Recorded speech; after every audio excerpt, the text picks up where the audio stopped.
How you guys?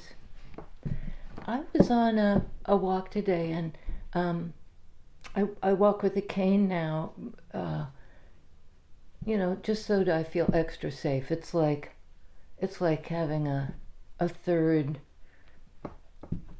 eye or something. It really makes a difference, and partly it sets the pace. As you tap the cane, it sort of sets the pace. I do it very lightly now. I'm not like leaning on it. I'm just using it as a way to right myself if I start to get off a center. There's Rue sneezing over there.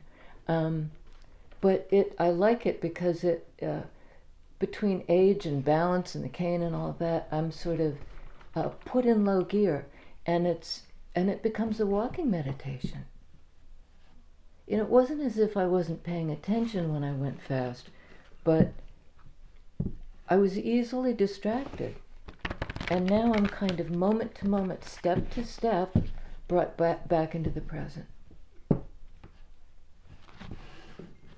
So, even the things that are apparent restrictions, you're old, you're getting old, you're on a cane and all of that, can be a grace. Because it slows you down, or whatever it does to you is very often in service of your growth. Once you get done being pissed. The truth will set you free, but first it will piss you off. That's one of my favorites. But the other phrase that was in it's like what we call a main day, which is sort of, now that I live here year round, I understand is kind of really limiting. There are so many main days. And days within days. The weather is just wild. It just shifts all the time. I lived in the Midwest for a little while, and that was amazing too, weather-wise. It was like being on the ocean. It was like unto Maine in a way, because you could see these storms coming at you. Unimpeded, right? Nothing's there to...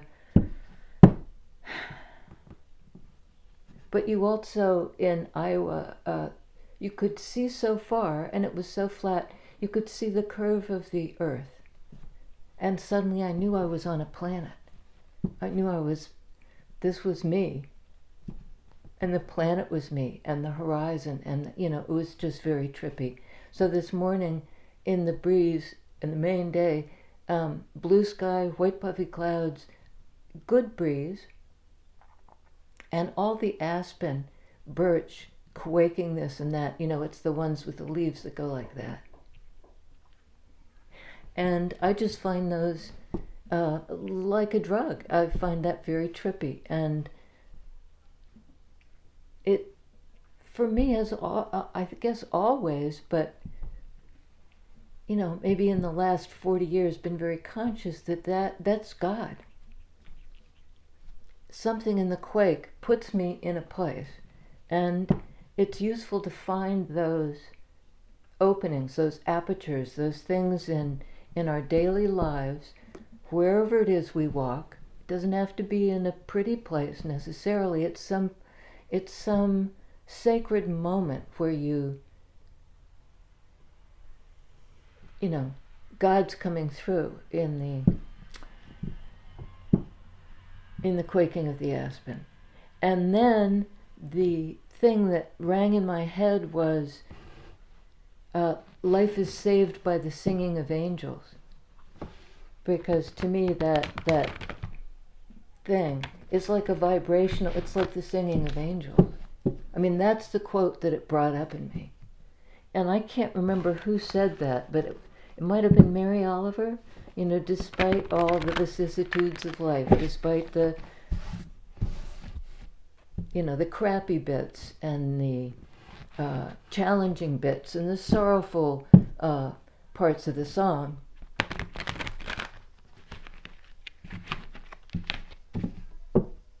you can always locate that singing of angels place. And if it's not in the environment, it's in here. You find it, Anyway, first card out. Here I am, la la la la la, all this. Seven of Swords. That's a belief system, I think, ruled by the idea, Swords energy, that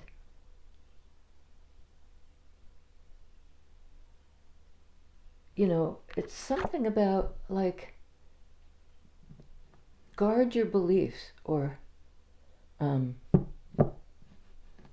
make sure nothing else influences your thinking. There's a lie inherent in that. And since it's in the snake, I refer to the Garden of Eden, where I think the snake got a bad rap. There's a wonderful Joseph Campbell shtick he goes through because he's about comparing all the myths of across cultures and across religions.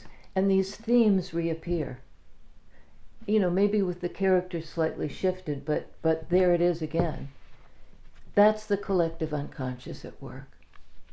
That's the thing that connects. One of the wonderful things about some of the Judeo-Christian religions is their facility at accepting the other person's myth and recognizing the equivalent myth in their own culture. Somebody was proselytizing to, I don't know, the Yoruba tribe, and saying, St. Peter will drive the snakes out, giving that myth. And the person with the more like a nature religion said, oh yeah, that's the equivalent god in my pantheon, who's the snake person, and who can speak with the there's that forked tongue thing, but there's also, all through these myths that Campbell was relating, everybody would say snake did it. That was the punchline of every myth, passing the buck. Snake did it. When God appeared to Adam and Eve and said, "You've eaten of the fruit," and it was offered to Eve, who offered to Adam, something like that. So this chain reaction, but trying to trace it back to snake did it. So how that dovetails with life is saved by the singing of angels, I would suggest in a way snake is a hero. Sheds its skin. It's about transformation. And our Garden of Eden was spiffy, but it was homogeneous in the sense that there wasn't a whole lot of change. Don't eat of the tree of knowledge. If you know too much. So I don't know what we're talking about here, but I do know that life is saved by the singing of angels. And so do you. Well, remember we had that Seven of Swords. I, for some reason, shuffled it back into the deck. But we'll see how it plays out. And here we have Queen of Wands.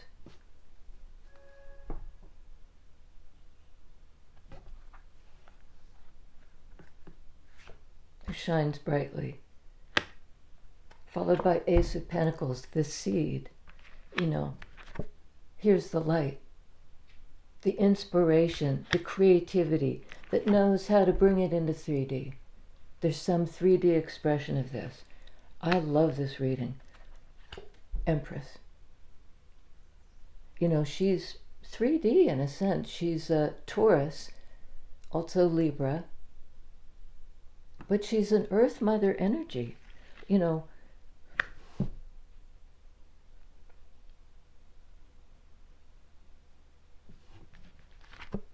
The embodiment of creativity, inspiration, and intuition births this 3D possibility in this kind of fertile soil Divine Feminine, well, Gaia.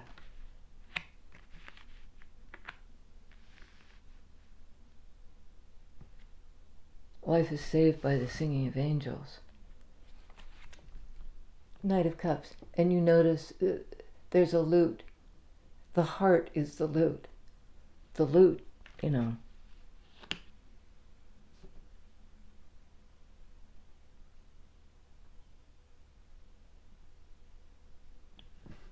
The singing of angels. You know, I think I said something about you find it wherever you find it. The moment of awe, of, and yet what it tells you is that you belong. It's not sort of like there's a God up here and an Eden that you're kicked out of. We're not kicked out of anywhere. You know, things grow right here in 3D. For us, they grow. Talk about the garden. I mean, look at her. Empress energy with the baby in her belly. Okay, the seed. Oh, shoot. I got so enthusiastic. Where did Empress go? I might have to leave her where I flung her. That's bizarre. It just disappeared. Well, you saw it. I'm talking too much, perhaps. But there's the seed. There's the potential. We got the light. We got the love. We got the love. We got the light. So Knight of Cups, again, this song of the heart is giving, like giving our feelings expression in 3D.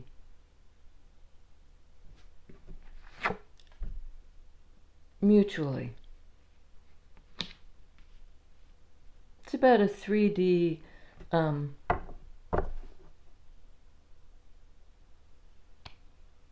yeah. I'm mesmerized by that card. Okay, tell us, Empress is missing now. What should we put in her place? Not that anybody takes the place of Empress, but this is a good answer. It's earth energy. It's the individual that embodies, and earth energy is all about embodying it. You don't find it in some far off place. The garden, the Eden, is in you. And this is somebody who knows it. They know it. It's me. And that's not a vain, to some ears it might sound like a vanity. But it's claiming our place here on earth. Okay. Six of Pentacles, where we can share it. Share our lives. You know, this always strikes me as the intimate conversation where these two people tell each other something valuable, Pentacles energy. And it's interesting because there's this little figure on the tea spout.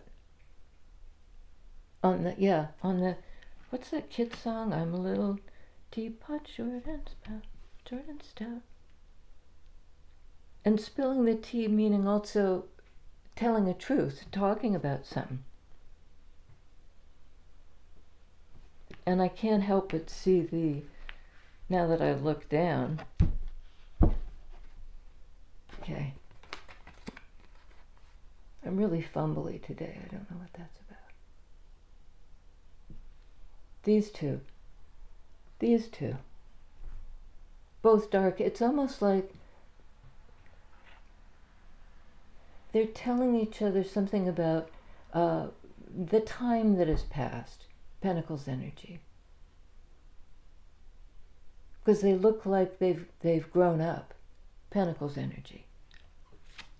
is all about growth. They're spilling the tea. And they're just sharing each other's life stories. But this is a card of the individual, the singular, self-sufficient. I always say that, but it's like they nourish themselves. They don't hold back. There's nothing about, I'll deny my physicality. And on Knight of Cups, I was going to say this was the Fool, but it's actually the Magician. I guess what confused me was the kind of fool's dunce hat.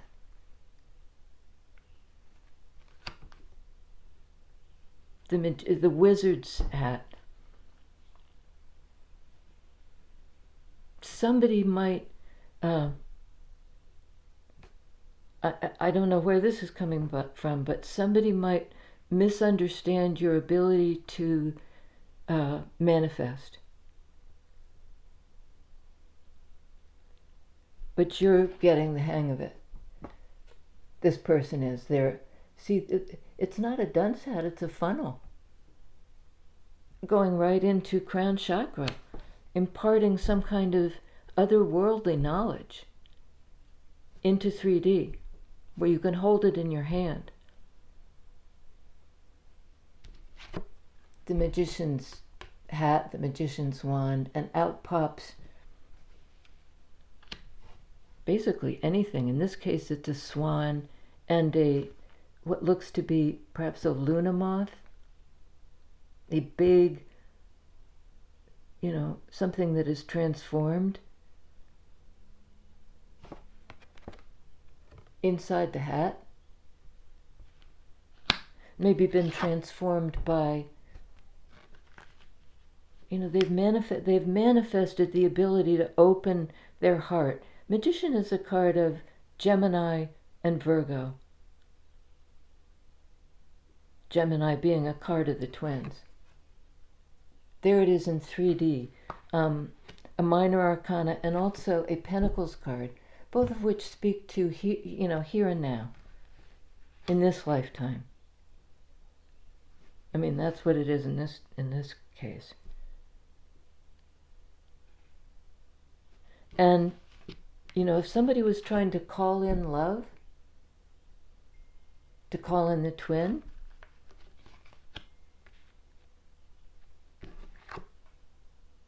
somebody you can share with and entwine with and who will love you back,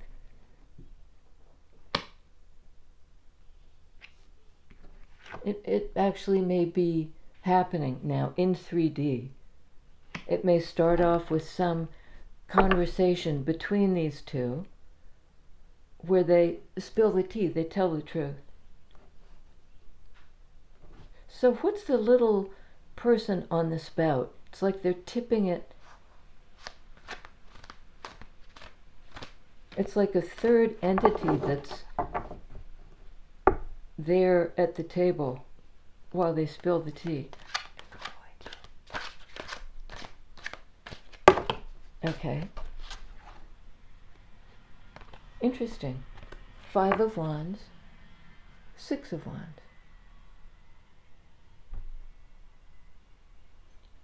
Here we have the chess game, the strategic move.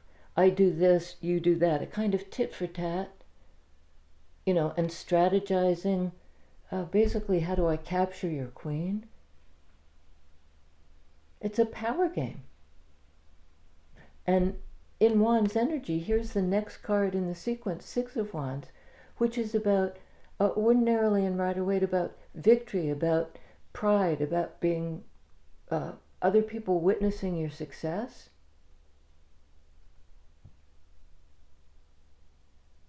I think here it's sort of what motivates. It's not the carrot on the stick and the donkey, but it's this like search for sweetness. We had that, I think it was yesterday's reading was all about the sweetness. these seem to me to be, well, you could read it like somebody made the right moves in this kind of grid way,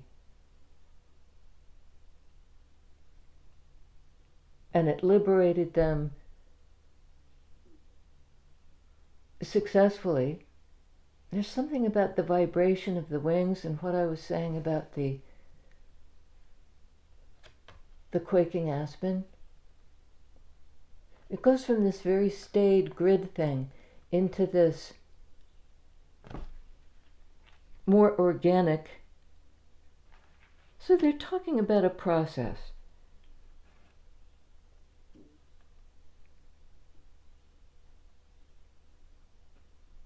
And I don't quite get, well, it's 6 and 6 is 12, is hangman.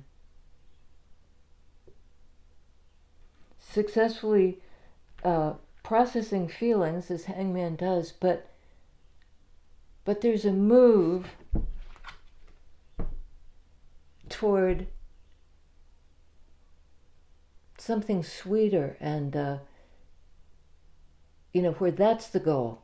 It's not just to win, it's to taste the sweetness. That's what they're talking about.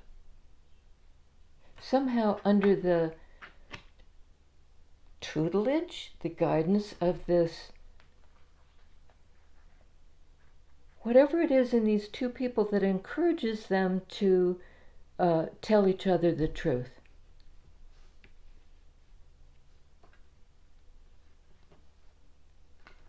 And this could be like I was strategizing for success. I don't quite get it.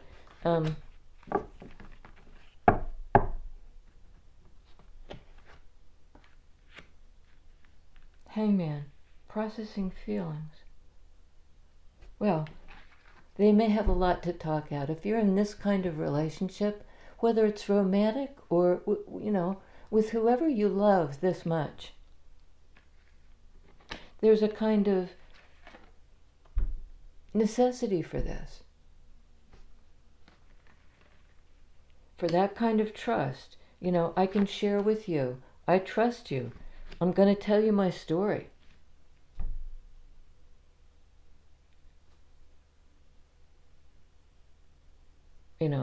From my heart, Knight of Cups. So, tell us Queen of Wands. 5 of Wands, 6 of Wands, it's in her energy.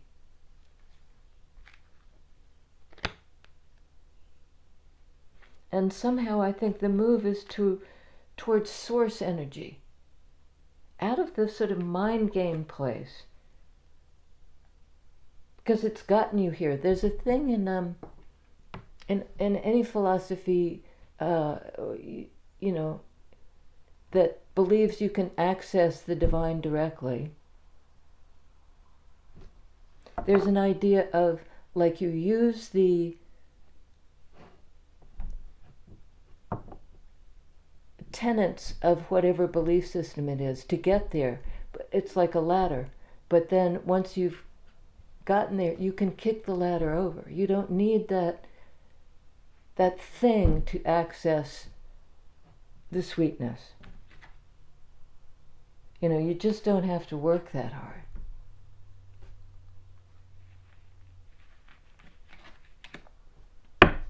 Tell us, Queen of Wands. Que pasa? Ouch, jeez, ooh la la. Wow, that was wild. I have a little pinky here that the flexor tendon got severed, and somehow I just hit a nerve. So something from the Queen of Wands energy, something hit a nerve.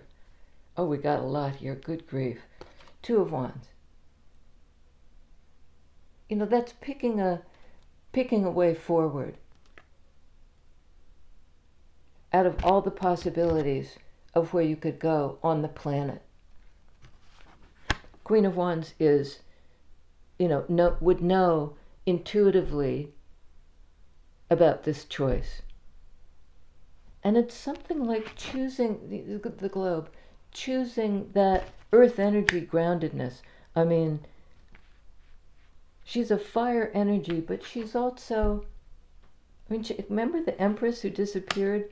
It's implicit that divine feminine is all over this reading. So Queen of Wands is choosing to move in the direction of her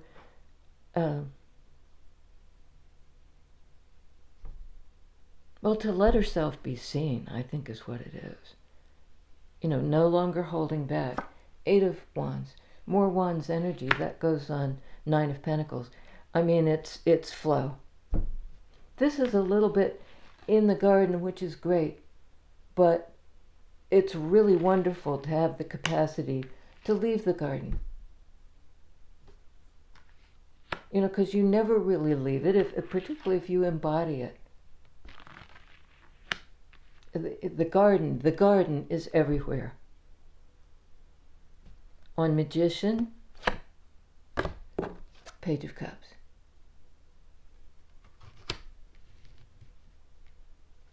Page of Cups, Knight of Cups, 2 of Cups. That strikes me as a very natural progression. And again, we have the tea image. Spilling the tea. And here it is again, this little teacup.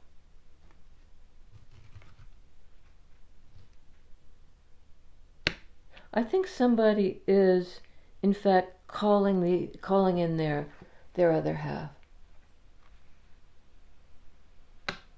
Or, the person, it's almost like your heartbeats are synchronized.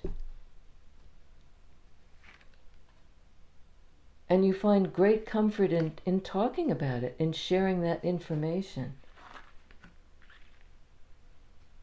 And it's almost like the information, how to change, how to strategize your way toward how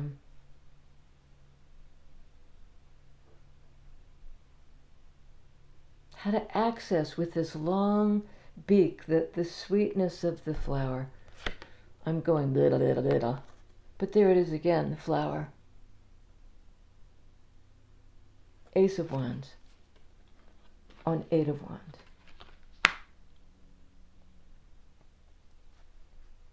It's coming right out of the book, right? Right out of the conversation. Perhaps it's a letter, this 8 of Wands sort of on the fly. Okay. There's a great deal of passion here, a great deal of fire, but it's coming through in a gentle way. It's not like the house is on, 2 of Wands. Clarified by 3 of Swords.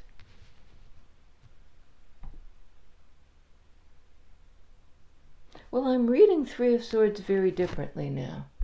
It usually means heartbreak, fracture, separation from the one you love.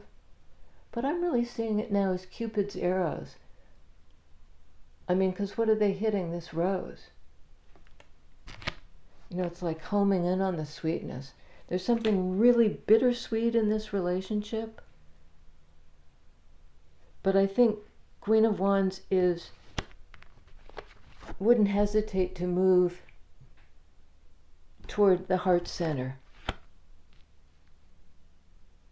to the sweetness at the center.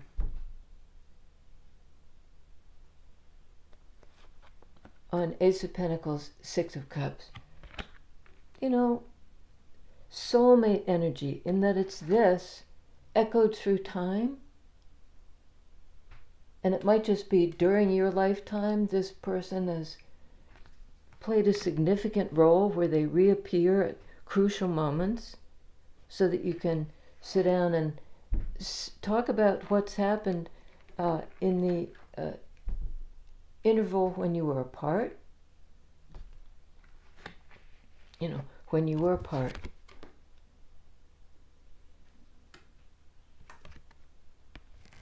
And I think, well, let's see, what is Queen of Wands, 2 of Cups? What is he, she, they aiming at? Because this is a card of speech also. So I think there's There's something going on in terms of what somebody's going to say that kind of hits the bullseye of the heart.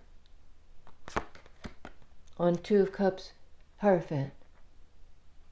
This is a card of commitment and of deepening the commitment. It's a spiritual relationship based on real life sharing of like a real time sharing of life story. Like, what do you do when you get with your besties, the Six of Cups people, the people you've known or feel like you've known all your life? Pentacles energy, lifespan energy. And it's really intimate. I mean, there aren't that many friendships or relationships we have that resonate on that level. This is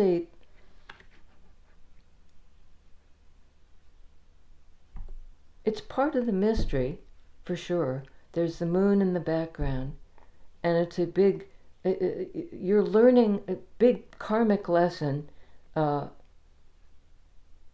growth, earth energy, and love and connection. Two of Cups. Like, what else are we here to learn? You know, fundamentally, we're here to learn how to love. And it's an ongoing lesson because there's a lot to unpack in that. King of Cups knows it. He appeared in the last reading, he, she, they, as somebody who is, they're holding their ship out of water or thinking they can. I think this person feels safer if they don't plumb the depths, stay on the surface of these feelings. And that's not a terrible strategy.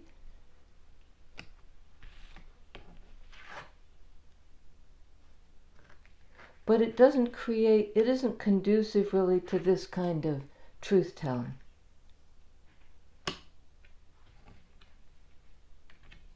King of Cups, Chariot. Well, maybe it is, because this is forward movement, significant, and it's Chariot, it's Cancer energy, in the energy of water.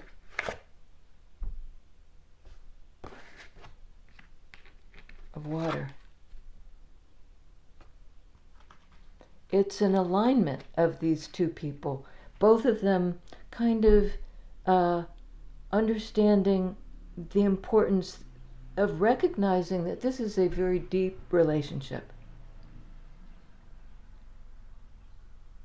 And that somehow kind of greases the skids for this emotional advancement. We got that in the last reading too. Knight of Wands. I mean, it took a long time to get here. Chariot, the snail's pace in the psyche. But then there was a point, and it did in 3D too, a lot of Pentacles energy. Six of Pentacles, Ace of Pentacles. But something happened in the psyche that, because Chariot implies in sync, you know, everybody pulling in the same directions, the emotional flow helping us get there. Like, get over our fear of connection to get in alignment, because you can't do this if we're too afraid. And I think it really helps to talk about I'm afraid, to spill the tea, to share it with your bestie, your person. So from a snail's pace to this is the fastest guy in the bunch, through the Ring of Fire. I think for this person to get here, they had to really overcome a fear of sharing information, telling the truth about their life story. They knew they could trust you, but they weren't sure you would understand.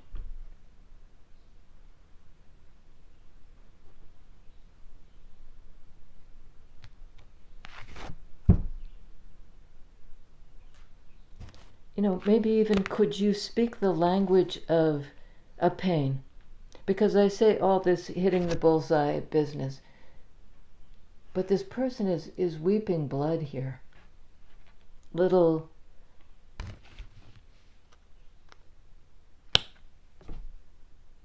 This was a lesson that they received at some cost.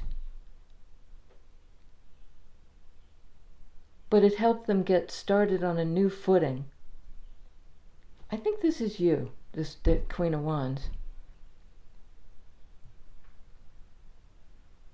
And you're really you're very creative, you're very inspirational. You can take even your pain and it's the raw material for creation, for the new thing, for the seed of the new thing.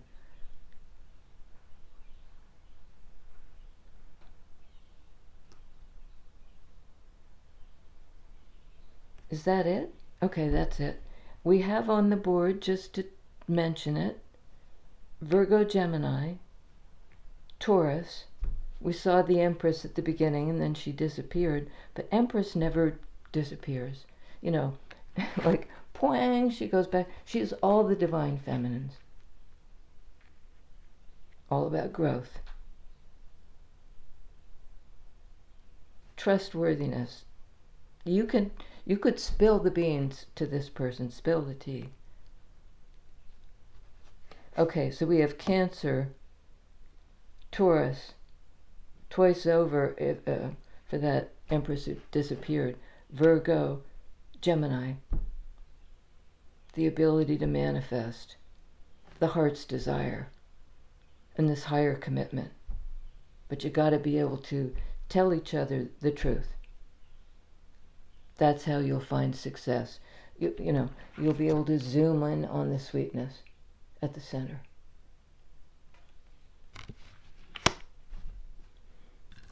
I'll see you guys next time.